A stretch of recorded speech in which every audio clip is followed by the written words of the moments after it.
Call to order, roll call. Chair Doherty, Here. Vice Chair West, excused. Member Cherry, Present. Member Schlottman, Present. Member Johnson, excused. Member Nelberg, Present. Member Riley, Present.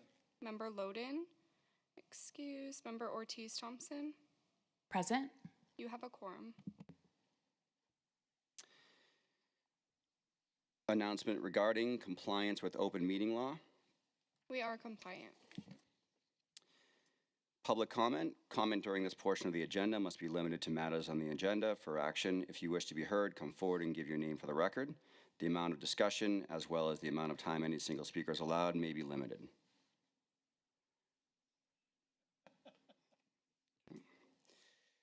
For possible action to approve the final minutes by reference of the regular meeting of April 29th, 2025. I move to approve the minutes.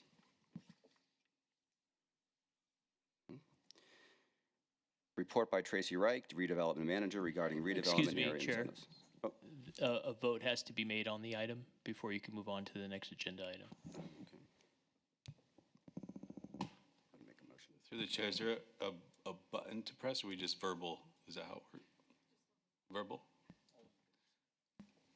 Aye. Aye. Aye. Aye.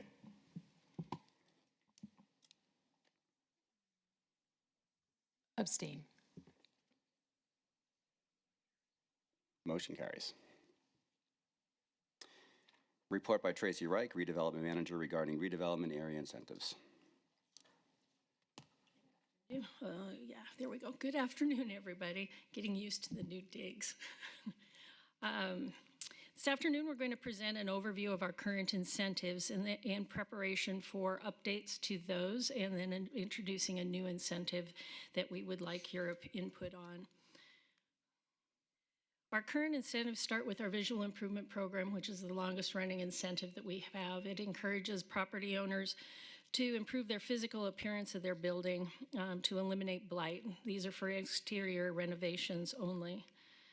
The Multifamily Residential Unit Improvement Program and the Multifamily Residential Visual Improvement Program assists with the renovations of existing multifamily properties or conversion of commercial properties into market rate housing. It offers both an interior and exterior benefit that can be done either one or the other or both. New to our toolbox is the Electrical Utility Incentive Program, which assists with undergrounding or relocation of electrical utilities in conjunction with a project. The developer must work with NVE because of the relocation of the lines and have approved plans by them to be able to take advantage of this incentive. Within the RDA, we can also do tax increment financing, which is available. TIF utilizes the difference between the base property tax before the project starts and the new property tax, what is assessed after the project. The city works with the developer to create a rebate on that increment of taxes for key infrastructure improvements for a commercial project. TIF will trigger prevailing wage requirements. Our tourism improvement districts offer the city a way to attract new tourism projects by using the retail taxes generated by the project after completion as a financing incentive for the development. Area 15 is probably the best known of our TID projects. On the federal level, the city uses new market tax credits for qualified census tracts. As you can see from the slide, a typical project would be between 6 and 20 million and up to roughly 20% of the capital stacks. Loans are forgiven at the end of a 7-year compliance period. Opportunity Zones 1.0 are reaching its conclusion, but the federal government just passed Opportunity Zones 2.0, which take effect in 2027. The city will nominate census tracts to the state. The state will nominate 25% of those nominated statewide to the federal government. This process will take place next year. These are similar to how 1.0 was established. There are several new restrictions on what a qualified census tract is, depending on area median income and location. They added a number of incentives for rural development this year. Opportunity zones can be used for a variety of eligible projects, mostly real estate development and significant rehabs, opening new businesses within an opportunity zone, acquiring an existing business and relocating it into an opportunity zone, and large expansions of businesses already located there. So what we're going to talk about today is the changes to the visual improvement program first. We would like to increase the available amount from $25,000 to $50,000.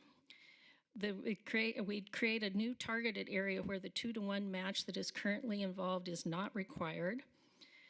It would add a definition for significant improvements so that it's not just one item. It cannot be just a sign or just painting the building. It needs to make a visible difference to the exterior of the building. It updates the eligible zoning codes to include form-based code. The manual, when we're done with it, may not just, it currently lists every zoning code that's available, but with the inclusion of all of the form-based codes, it may be easier to just list the non-eligible zoning codes. We took tattoo establishments off the ineligible list. Their stigma has been erased in the last few decades. We added a new construction limitation. The idea of this is to eliminate blight. New construction really isn't eliminating blight, assisting new construction. So new construction of buildings 12 months or younger will not be eligible for a VIP. It emphasizes that all permits and entitlements are required, where we've been receiving complaints from planning that people are getting incentives and then saying, but I already have an incentive, so you give me my entitlements.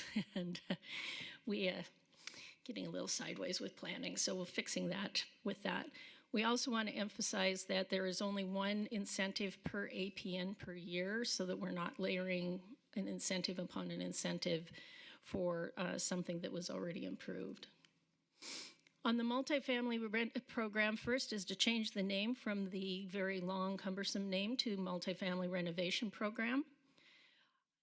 We would also change some of the eligibility requirements. We'd be increasing the per door requirement from $20,000 in expenditures per door to $30,000 per expenditures per door. This is to keep pace with the inflation and the cost of construction materials. When we started with $20,000 per door, that was a significant improvement. Now $20,000 per door is paint. So it's, we're just trying to keep pace with, so making sure that there's a significant improvement. We also want to increase the minimum number of units from 4 to 5. That was the original intent. We had a council member that wanted fourplexes addressed. We're finding that we're not getting that many fourplexes to be addressed because of the other requirements of the program. So upping it to 5 makes it just cleaner for interpretation. We also want the units must be leased to an individual or family for 12 months. This eliminates some of the blanket affordable housing contracts that have come in that are they're not being addressed in the manner that the city would like to see through our neighborhood services program. So eliminating them through here allows those to be addressed properly. Single-family home conversions are not eligible. They never really were, but that wasn't really called out, so we'll call out that language now. We would also add a definition of what a unit is. The definition would be, must have a living bedroom area, a kitchen or kitchenette consisting of an oven, stovetop, refrigerator, freezer, sink, and a separate 3/4 or full bathroom. Sleeping rooms or sleeping rooms with bathrooms are attached to a common living area would not be eligible. The new tenant improvement program is the one we're addressing today. We used to have an office tenant improvement program that did not get much love and attention. And then recently we have gotten a number of tenant improvement requests for a variety of different commercial properties. And instead of trying to do one-offs on each of those, let's create a program that targets those. So based off the old office tenant improvement program, the rebates will be up to 10% of the TI value, two-tiered, a maximum of $50,000 for properties that are 25,000 square feet to $49,999. square feet and 95,000 for properties 5,000 square feet and above. You can have multiple incentives per building. If you have a tenant, the lease term of the tenant must be 5 years, but you do not have to have a tenant. This is to address office, substandard office space that we have downstairs in the marketing and trying to get new office tenants. To qualify, you must have fulfill two of the following: a minimal leasable space of 25,000 square feet, and or $20 square foot of eligible expenses, and or provide at least 10 full-time jobs. Ineligible properties include industrial privilege licenses, cannabis-related operations, and properties that don't match the eligibility requirements. That is the new improvement. That's the new incentive that we're proposing today. We're working on two other incentives. We've been asked by leadership to look at a demolition incentive for vacant and abandoned buildings. We're just trying to work through the legalities of how to make that work with NRS and our programs. And then the other one is for an infrastructure incentive beyond the electrical underlining to address a lot of the aging infrastructure we have in the downtown area. We still dig up clay and wooden pipes, and 4-inch pipes where 8 and 10 are supposed to be, and it's a number of things. So we're working on that one as well. So that is the end of my presentation. If I would love any feedback or comments on these as we move forward. Yeah, Jeff, one question, it was about the tip. You mentioned that there needed to be 10 verifiable jobs. Are those jobs with the tenant, or 10 verifiable jobs for the tenant improvements and for the construction work? It would be for the tenant that would come in. And then just one other question in general, the additional monies for the credits, where's that coming from? Is that just part of the city's general fund? For which one, for the new markets or for? Well, for the tip, but also all the credits that have been increased, say from $20,000 to $30,000 or. Oh, so those are the requirements that the developer has to bring to the program. The additional funds that we have for these incentives, we're generating through the redevelopment area. Thank you. This is Ryan. Can you go back to the VIP slide for a second? Oops. I had a question on the significant improvement definition. What was the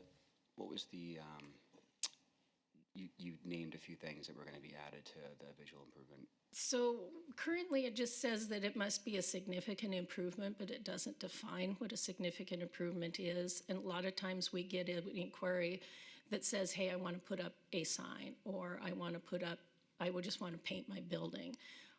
While both can be a significant improvement to that, we really would like to see the full building take on or the space take on a much better look than just, we don't want spot fixing. So it's like I can slap on some paint and get an incentive. And that's being really general, but trying to make sure that we're getting a full upgrade of a property.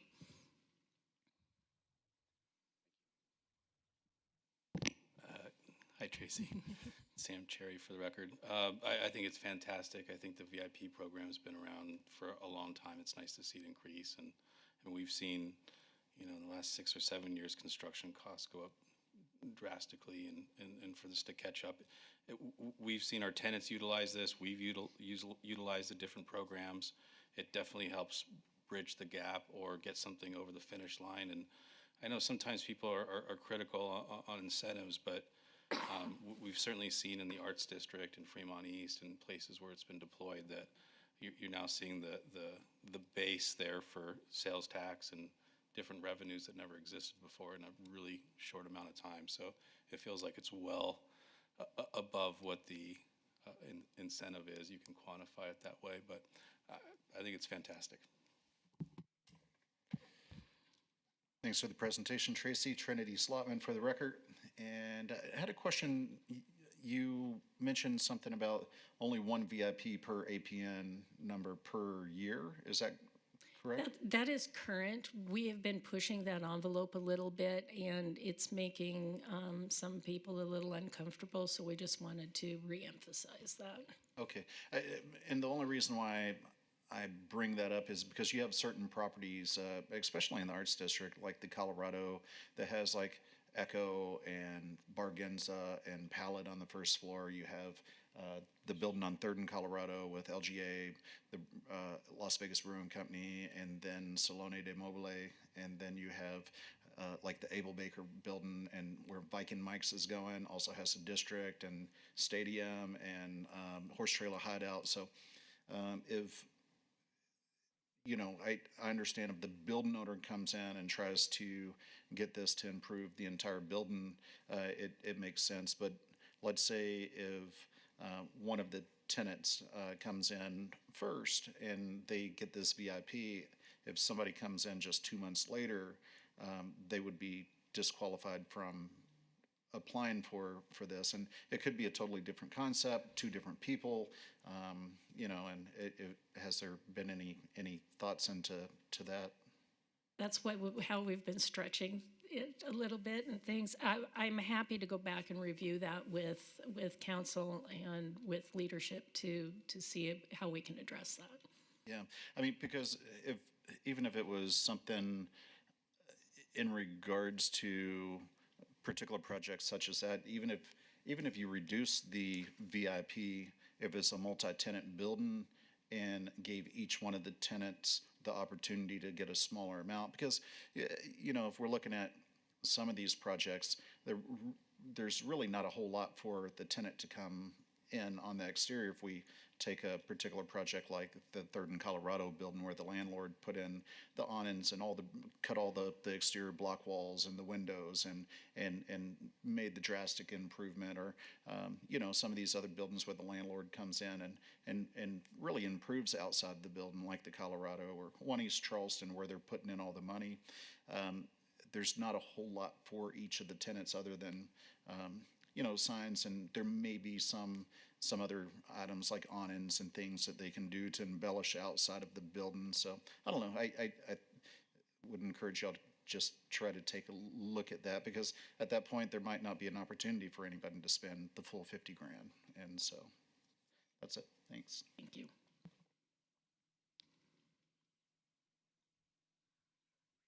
Any other questions? Awesome.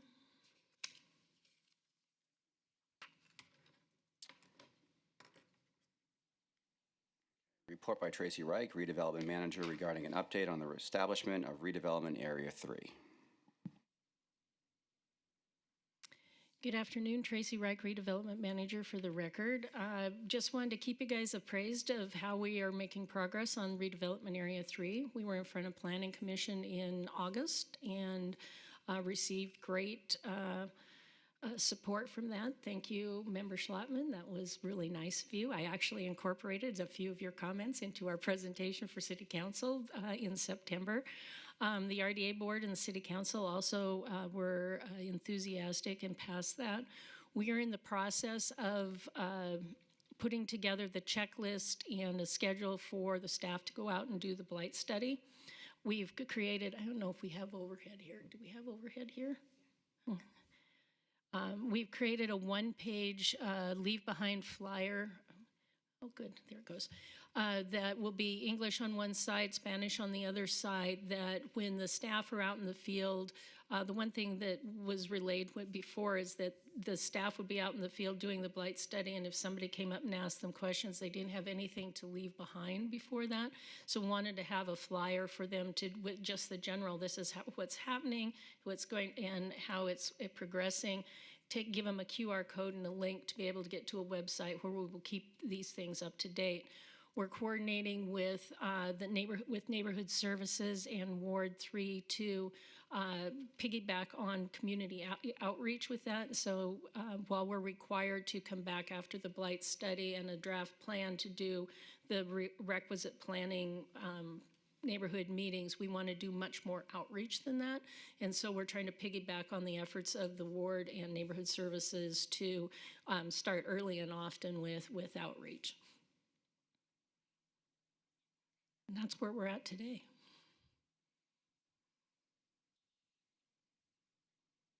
Any questions? Thank you. Thank you, Tracy. Discussion regarding topics for future agenda items. Comments made during this portion of the agenda by individual members shall refer solely to proposals for future agenda items, and any discussion shall be limited to whether or not such proposed items are within the purview of the committee and/or whether such proposed items shall be placed on a future agenda. No discussion regarding the substance of any such proposed topic shall occur, and no action shall be taken.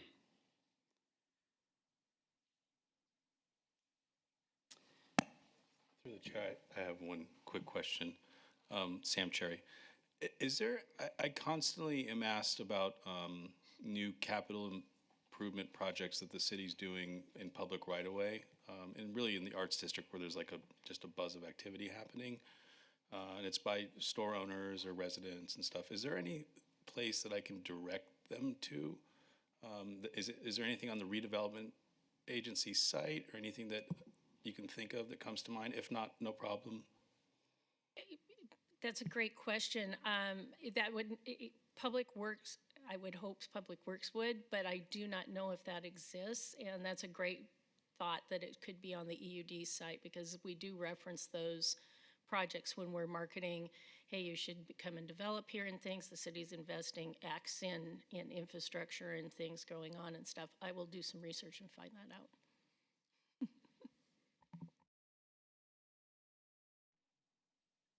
Citizens' participation. Public comment during this portion of the agenda must be limited to matters within the jurisdiction of the committee. No subject may be acted upon by the committee unless that subject is on the agenda and is scheduled for action. If you wish to be heard, come forward and give your name for the record. The amount of discussion on any single subject, as well as the amount of time any single speaker is allowed, may be limited.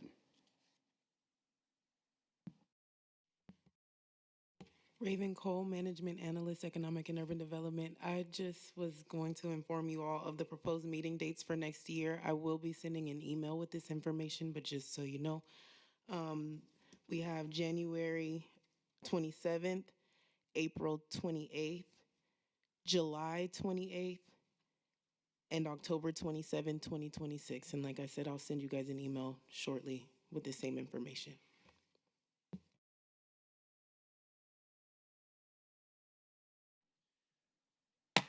Adjourned.